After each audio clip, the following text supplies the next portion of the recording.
Hi, everyone. Lisa and Dan here from Fireside Strategic. We're on a mission to help business leaders achieve great results through human-centered strategy. We believe that businesses don't need to choose between investing in their humans and generating profit because it's the humans that create profit. In the Fireside Chat series, we're showcasing how leaders are transcending the challenges of the coronavirus crisis and more broadly unite strategic and human thinking and leadership. Today, we're excited to chat with Dave Hendricks, CEO of Vertalo. Dave, thank you so much for joining us today. Would you mind telling us a little bit more about yourself and your story? Oh, thanks. Great to be here, Dan and Lisa. So happy to be here on Fireside. So I am the CEO of Vertalo. Vertalo is a digital transfer agent. We connect and enable the digital asset ecosystem. We're an Austin-based technology company. We have 16 employees, mostly in Austin. We also have a team in Philadelphia. And we started the company in early 2017. And now through this current COVID-19 crisis, we are seeing extremely accelerated growth. And of course, that brings our team management and our go-to-market into high focus. And so it's an exciting time for us, but also it opens up a lot of questions for how we deal with our workforce, with our clients, and everything else. Makes total sense. What would you say is the question that you're thinking the most about out of all of those at the moment? So the question we're thinking about the most is, how do we work effectively with other teams? Our team is very cohesive. Many of the team members have been working together for years. The team itself has been together for years. And in this work from home situation that we all face now, and there are very, very few teams or companies that are not facing this, how do we keep everybody moving in the same direction? How do we do that to the benefit of the company? How do we do it to the benefit of our clients? And how do we do it to the benefit of the employees and the team members so they feel most engaged and able to do their best work? And that kind of putting those things together, our team, our clients, our market, to produce a great experience for all the parties, that's really probably top of mind for us every day. I love the way you're framing that. All of those stakeholders matter, right? And sometimes we can prioritize one group of stakeholders over another, but the way you framed it, it's clear to me that all of those stakeholders matter to you. And so speaking of the direction that you want all those stakeholders to go in, can you tell us a little bit more about who your customers are, what Vertalo's mission is, and that way the audience will have a really good sense of all of that? So what Vertalo does is we take analog assets and we digitize and tokenize them so they can be made more liquid. Think about real estate, think about private companies. Those assets are owned by people or companies. And those companies and those people want to be able to buy and sell those assets more easily than they could in the past. And so what we do is we use blockchain technology to take what is essentially paper certificate-based ownership, and we digitize it. That means your ownership, if you're an employee or run a fund, your ownership transforms from being paper-based to being digital. And what that means is it becomes portable. It becomes tradable. This is especially important in times like this when there are no people at offices to man fax machines or to process paper documents. So our mission is to simplify, make more efficient the processing of ownership documents, shares, and that sort of thing, so that people who own these shares can buy and sell them more easily. Think about stock options that you own in a company. Think about shares you own in a business. Think about fractional ownership of a building. When you can't go to an office, when you can't meet with someone to sign a document, when there's no one to call, how do you do that? And the way you do that is digitally. I think for any of us who own public stocks that you trade them on Robinhood or E-Trade or something like that. You're used to trading electronic shares. But we work in the business of private companies that are not listed on NASDAQ or NYSE, and which you can't buy on E-Trade or Robinhood. And what we're doing is we're modernizing the management of those assets so that people can buy and sell them more easily. And that's our mission is to make things less expensive and easier. And we use blockchain technology to do that. But we take the complexity, the nerd stuff out of blockchain and make this accessible. That's brilliant, and that's so unique. And I think your company is in such an interesting situation. Unlike much of the economy, this crisis is actually fueling your growth. Meanwhile, there's a lot of uncertainty and you're changing the way that you're working. Would you mind just giving us a little bit more of a picture of how you're adjusting the way that you're growing, the way that you're going to market in these very unique circumstances? Our company was designed to be an agile corporation. If you're familiar with agile, you understand that it involves certain kinds of practices. In our case, that means stand-ups and spin-outs and sprints. It's effectively team-based. We've always been a company that ran this kind of collaborative management model. And in the past, we had people in other countries, in other cities. They weren't just here in Austin, Texas. So we had to adapt to working with people who were not in the room with us since the very, very beginning. When COVID happened, we just kept on doing the same thing. But we just did it, instead of doing it in person, in what's known as a stand-up in front of a huge whiteboard or a wall covered with Post-it notes. We started doing it on Google Hangouts or Meet, Zoom, Uber Conference, etc. Because the team was already working in this kind of paradigm and framework, the shift to work from home wasn't difficult. And because we're used to working with remote teams on our own side, like our own team, working with remote clients was also not as much of a challenge. In fact, because we're organized and we've got our Slack channels, we've got our GitHub, we've got our processes, bringing clients on into our way of working hasn't been that difficult. They're pretty receptive to it.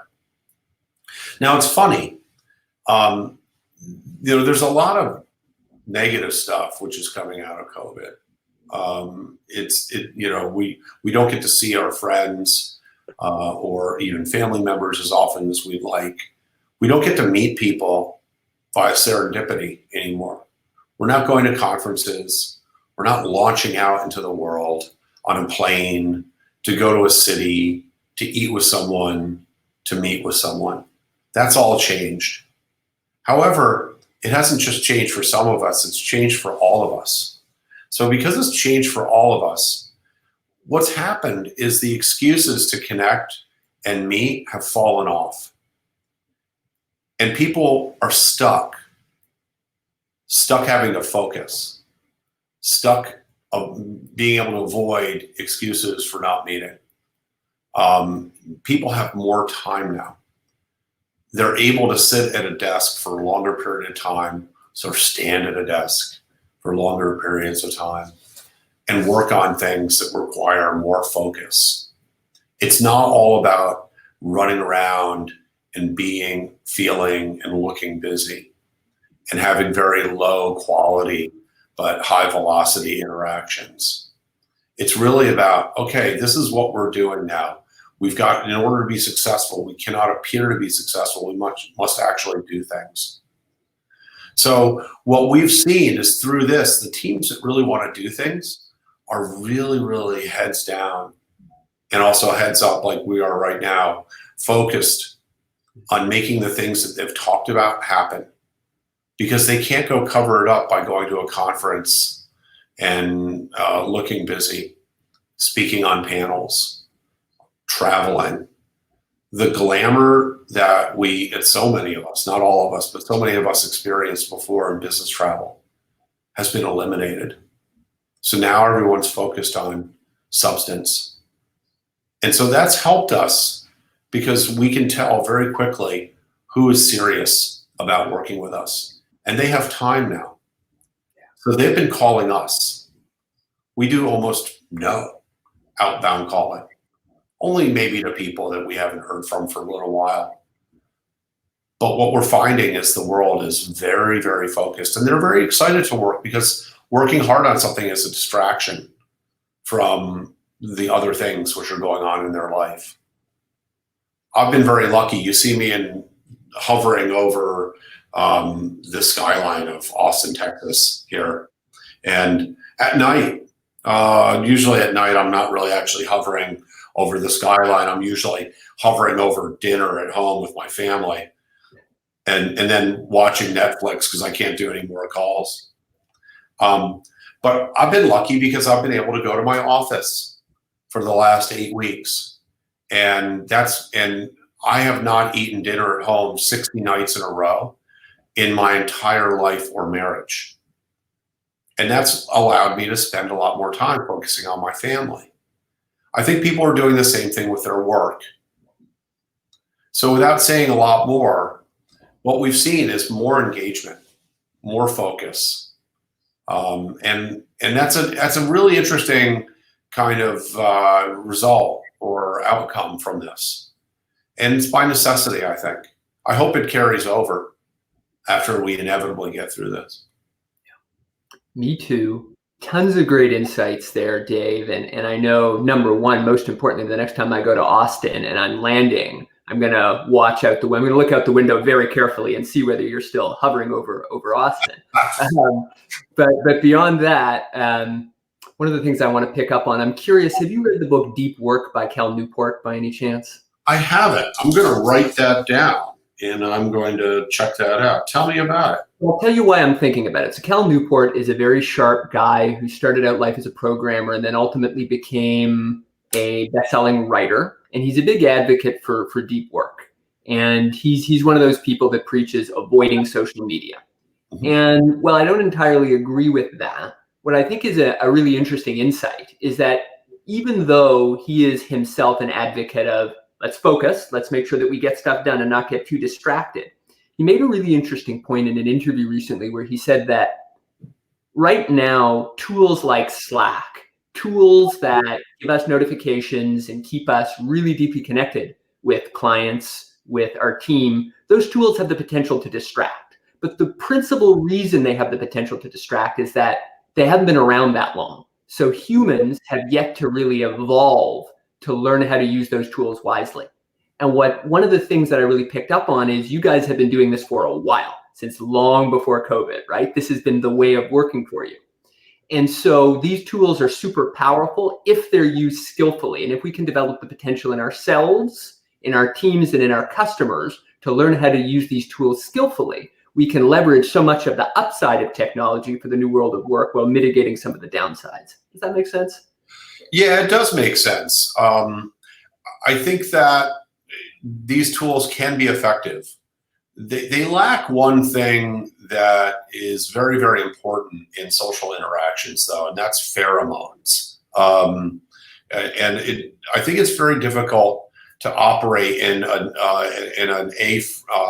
pheronomic kind of environment where you cannot read signals in a room. It's hard to watch body language.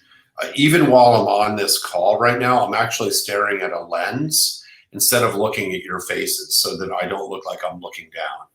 We haven't all of the way, our focus area, whether it's on social media or whether it's on a camera lens or something like that, is fundamentally different in this environment. Even if you're used to it, it's still off-putting.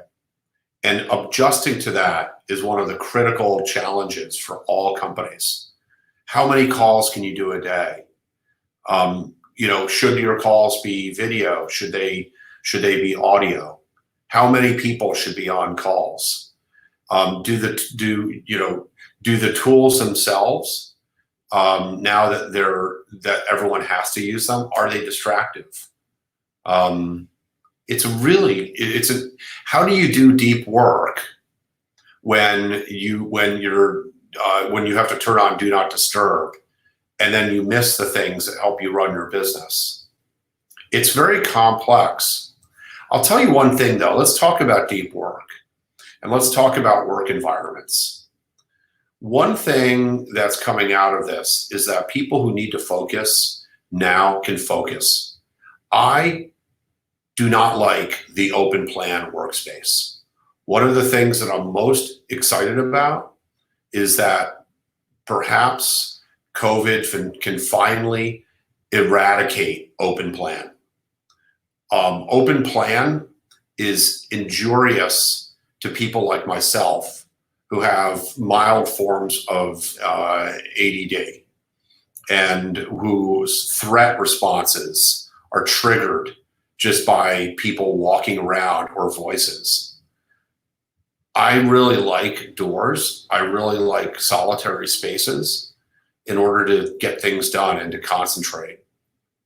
In this situation that we're in now, ambiverts like me can go from being connected to being relatively offline. And now that people are working in a decentralized fashion, how can we resist the urge to try to track people's attention all the time? Can we allow workers to get work done, or do we need to feel like we have to keep tabs on them? And there's a lot of deep work that cannot be done with interruptions that happen every 5 minutes. When you're getting poked, or your skirt's being pulled by coworkers or your boss. Calculus was developed, during the plague. Okay. When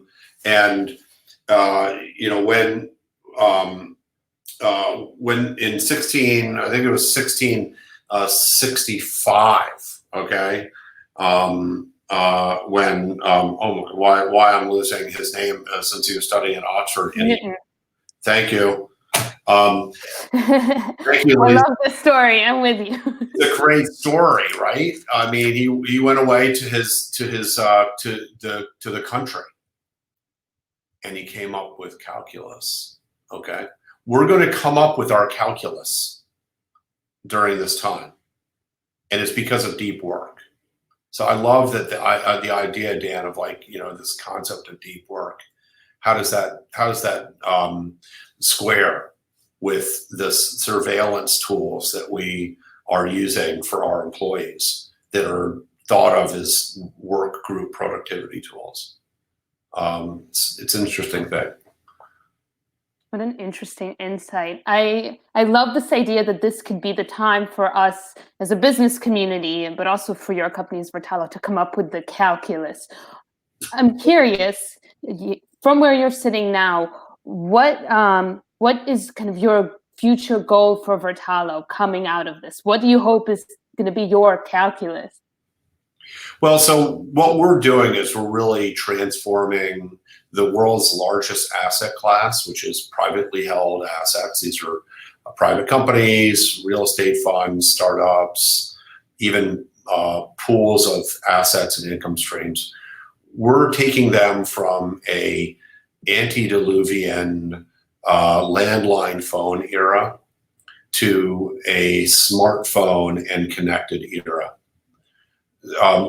This is not necessarily, we're not curing a cancer.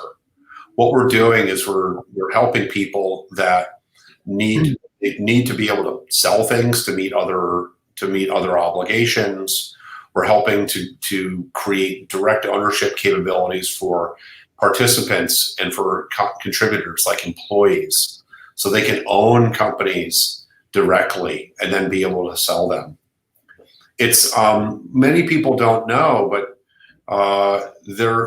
some of the great fortunes that have been built by people buying and selling private interests. Some of the VCs that have been super successful in the last, say, 10 years started out by buying Facebook and Twitter shares on the open market. And then as those companies grew and then went public, the shares that these investors, these entrepreneurs bought from former employees of these companies became very, very valuable. And that market is highly inefficient. And only the bestest of shares or the most well-known have marketplaces. So what we want to do is we want to facilitate marketplaces for the shares of all kinds of different enterprises and businesses so that people can obtain, create, find wealth from their regular, ownership in an enterprise. And maybe they want to sell it, maybe they want to buy it. But it's really funny how hard it is to buy and sell interest in private companies. And so it's a problem that I saw as an entrepreneur earlier in my career. And there are so many people today at these companies, and they don't know what to do with these options that they have. And there are not going to be more unicorns created. The unicorn factory is closed right now. So if there's no more unicorns being manufactured and there's no companies IPOing, if you just spent 5 or 7 years of your life at a company, how are you turning that equity into wealth if your company is not going to go public? How are how are people investing in these new amazing companies if they can't buy them on the NYSE or NASDAQ? How are people fractionalizing ownership in their assets so that they can go and spend their money or spend their time investing in other things and growing the economy?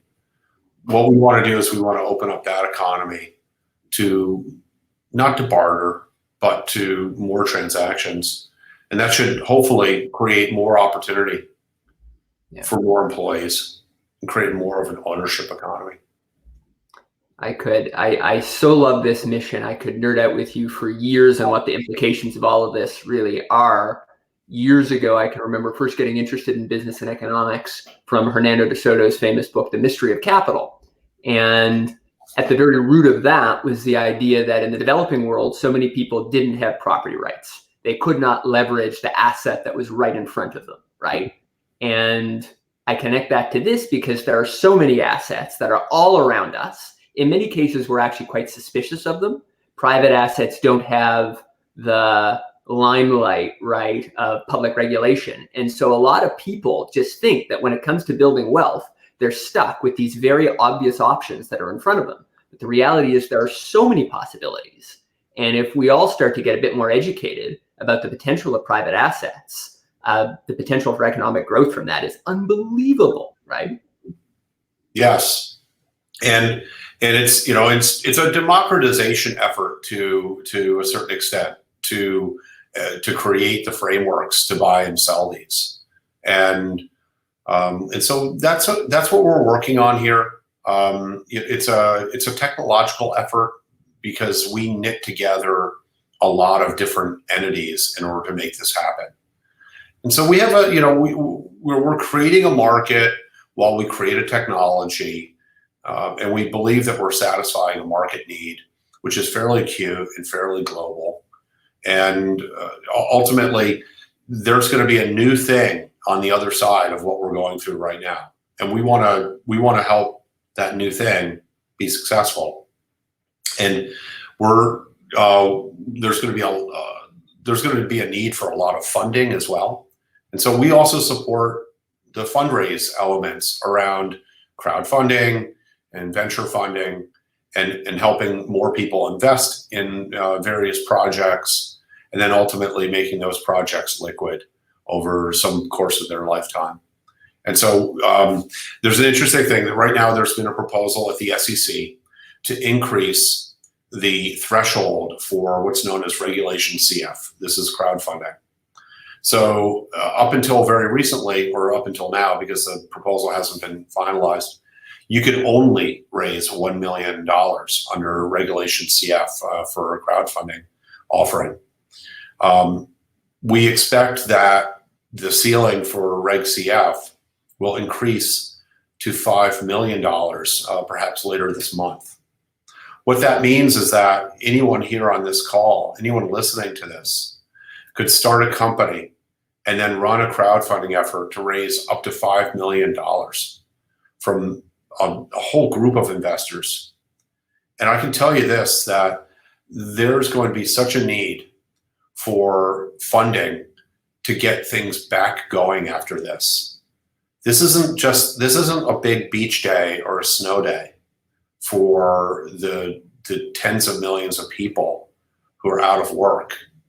This is a real serious problem, and we're going to have to refund and recapitalize tremendously in order to get back on our feet. Those businesses that went under, they're not going to come back later because they don't have any capitalization. So it's not like, oh, suddenly everyone can go to restaurants. So someone needs to help the entrepreneurs, the millions of entrepreneurs. They're not all people who speak at TechCrunch.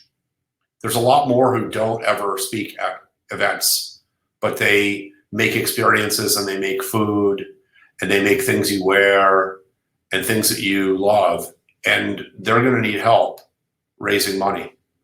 So we're working with various different companies to build an architecture to raise money for small businesses and smaller companies that eventually can be bigger companies if they need to or want to be. But that's really a cooperative effort. And so we've been building technology and working with partners to facilitate fundraising at scale through our partners for businesses of all sizes. So, but only by making the technology easy to use and inexpensive, however, can you do this. And that's our mission, is to make this as easy as logging in using an email address so that people can go out and raise money, and then they can create ownership experiences and businesses. And we're going to need to do a lot of that to get back on our feet. And I love how now you're taking these investment opportunities, and you mentioned the word democratization earlier, and rather than just having a few very wealthy people have these opportunities to invest, you're opening up the playing field to all sorts of ordinary individuals. So you're really uplifting the businesses as well as the investors. It's incredible. We hope to do that. It's a lot of work. We've been at this for 3 years. We did our own crowd fundraise. We learned what the missing parts were, and that's how then we pivoted 2 years ago to doing what we do now, which is, basically a online platform for ownership and secondary liquidity. And the thing that we found was that people want to know what they own and they want to possess it.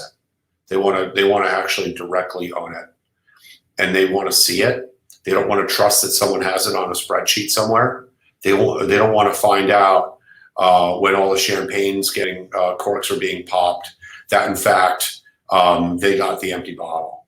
So we're working hard on this, and we have a lot of folks that we're working with. This is a lot different. When you build something like what we're building, it is by nature collaborative, and it's a challenge to do it in this environment. But I think my team is rising to that challenge. It's very exciting we haven't lost or let go of a single person through this crisis. We're actually adding people right now. And if the funding markets were even better, we'd probably be doubling our team right now. There's so much to do, and there's going to be so much to do later. Makes total sense. Love the story. Absolutely love the story. So switching gears though, now that we're coming towards the end of our time together, Dave, we've had this serious conversation about your mission, about how you're leading in this tricky time, and some of the changes that you'd like to see in the larger economy. Transitioning now to a lighter, more fun kind of conversation. how is Dave Hendricks having fun in a moment like this? Because, you know, we're all at home. Many people are at home. It's important to keep things light and to keep ourselves entertained, right? Even in a serious time. And so what's fun for Dave Hendricks in a moment like this? Well, what used to be fun for me was playing lead guitar in rock band. So that's a little difficult right now. So the guitar sits in the office at home, unplayed, but it's starting. It's going to come back out. Also, I have a subsistence garden that I started earlier this spring, and going and working on my garden, I find is probably the most kind of calming thing to do. I love to cook, and you know, I think this is kind of like everyone's getting the COVID. They call it COVID-19, but it's like the freshman 15, right? So everyone's eating more. I love to cook, and so I'm continuing to do that. And you know, and I actually got my wife and my mom to watch the entirety of Breaking Bad with me. So there's nothing like teaching your mother about the underlying business model of a meth cook, okay, and organized crime and cartels. So, you know, just those things, you know, some of this, and it's good. I was just saying, sounds like a very important and lovely use of time. Yeah, but you know, we're busy. We're having fun here. You know, we're looking forward to seeing our friends. I miss my team. I haven't seen, other than my one of my co-founders and one other of my team members. I haven't seen any of my team members in like 2 months, and other than like this, right? And I'm looking forward to seeing everyone again. But it's all good. Everything's going to be fine as long as we get back to it. I think that's a beautiful philosophy to live by. I love leaning into the silver linings during time like this. And I love that you're gardening. I'm just a little jealous that I don't have a garden here in New York. Yeah. Dave, thank you so much for taking the time to chat with us today. I think we learned so much, and we are sure that our audience did as well. Really appreciate it. Thanks a lot, Dan. Thanks, Lisa. And if you folks want to reach me, you can. I am Dave.Hendricks at Vertalo.com, or you can just go to Vertalo.com and contact us. And I'm Dave Hendricks on the internet. So if you want to connect with me, go find me. I'm there, and I hope to connect with you all. And stay positive. Think to the future. And thank you guys for having me on your call. Thank you.